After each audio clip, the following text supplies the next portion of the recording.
भाजपा के राष्ट्रीय अध्यक्ष अमित शाह ने मध्य प्रदेश दौरे के दौरान भोपाल से बीजेपी प्रत्याशी साध्वी प्रज्ञा ठाकुर को लेकर कहा कि कांग्रेस ने वोट बैंक के लिए साध्वी प्रज्ञा पर फर्जी केस बनाया, तो वहीं उन्होंने साध्वी प्रज्ञा ठाकुर के नामांकन को सत्याग्रह बताया है। देखिए रिपोर्ट। बीजेपी अध्यक्ष अमित शाह ने भोपाल संसदीय क्षेत्र से प्रत्याशी और मालेगांव बम धमाकों की आरोपी साध्वी प्रज्ञा सिंह ठाकुर की उम्मीदवारी का मजबूती से समर्थन किया है। मंगलवार को उन्होंने कहा कि कांग्रेस ने वोट बैंक के लिए साध्वी के खिलाफ फर्जी मामला बनाकर आतंकवादी गतिविधियों में फंसाया। अभी हमने भोपाल में साध्वी प्रज्ञा ठाकुर को हमने पर्चा डला है, दिग्गी राजा के सामने पर्चा डला है, पसीने छूटे। क्यों लड़ाया? इन पर आरोप है। क्या आरोप है? हिंदू टेरर फैलाने का आरोप है। मित्रों, मैं आज मध्य प्रदेश की जनता को बताने आया, हमारी संस्कृति, हमारी जनता जो अपने को काटे वो चींटी को भी आटा खिलाने वाली जनता, हिंदू कभी टेररिस्ट हो नहीं सकता। ये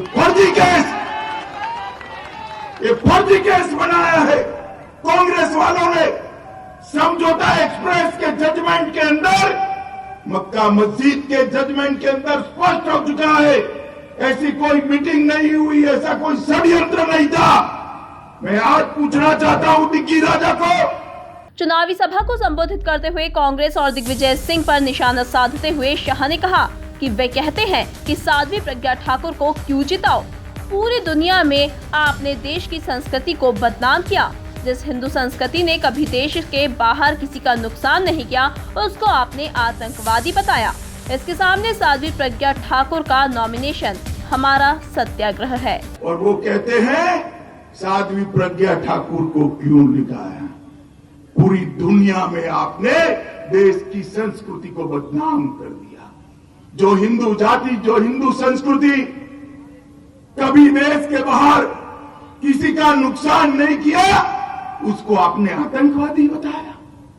इसके सामने हमारा सत्याग्रह है। ये साध्वी प्रज्ञा ठाकुर का नॉमिनेशन, इसके सामने हमारा सत्याग्रह है। ये दिग्विजय सिंह, जिसके दिमाग में से हिंदू टेरर का आइडिया आया, एक वोट बैंक खड़ी करने के लिए आइडिया आया, मैं कहता हूं भोपाल की जनता तय कर बैठी है, दिग्गी राजा आओ दो हाथ हो जाए, हिंदू टेरर के मामले पर ही दो हाथ हो जाए।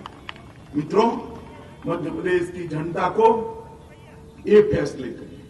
कुल मिलाकर साध्वी प्रज्ञा को प्रत्याशी बनाकर भाजपा पूरे देश में भोपाल चुनाव की हवा चलाते हुए नजर आ रही है। Bureau report, MP news, Chhatarpur.